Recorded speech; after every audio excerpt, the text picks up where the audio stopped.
Behind me is Brooklyn Music School and Playhouse.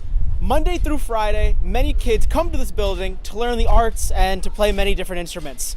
But we're not here to talk about what happens at Brooklyn Music School Monday through Friday. We're here to talk about what happens at Brooklyn Music School on Sunday mornings.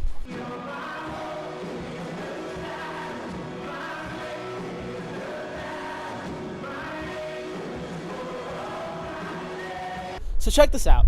In 1980, Pastor Phil Pringle decided to start a church along with his wife Christine in their home of Sydney, Australia. They called it Christian City Church. And within its first 4 years, attendance at Christian City Church skyrocketed to over 400 people. Eventually, Christian City Church began to expand into neighboring cities.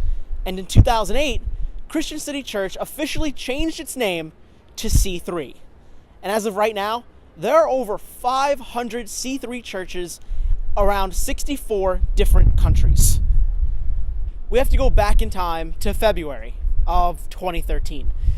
That's when Pastor Josh Kelsey, along with his wife Georgie, who was also a pastor, decided to leave sunny Sydney, Australia, in exchange for a cold and foreign New York City, in the hopes of planting a C3 location right here in the Big Apple. You're here, not by accident, but you're here to experience a forever kind of love. And with people praying, hearts open today, couldn't think of a better Sunday than to simply lift your hand and say, you know what, I want to say yes to this forever kind of love. I want to say yes to this.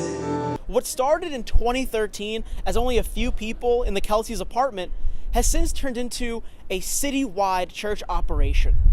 C3 has 4 different locations: downtown Brooklyn, Williamsburg, Bushwick, and Lower Manhattan. Every Sunday across all 4 of these campuses, there are 7 different services with hundreds of attendees.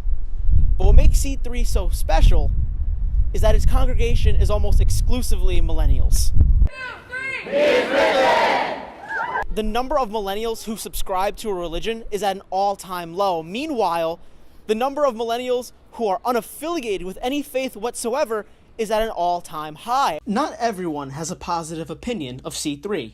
In fact, the church has faced a fair amount of criticism as well as controversy over the years. Currently, CIFS, which stands for the Cult Information and Family Support Group, notes that C3 is being monitored by a Christian watchdog group. There have been multiple instances in which a C3 pastor has been charged with fraud, most notably Nicholas Demetris, who was found guilty of defrauding local banks of up to $825,000. He had to pay $3 million in restitution and served 1 year in prison. Despite these criticisms, the attendance at C3 on any given Sunday show that the sense of community in this church is strong. And though many may wonder what C3 is all about, one thing is for certain: C3 in NYC is not slowing down anytime soon.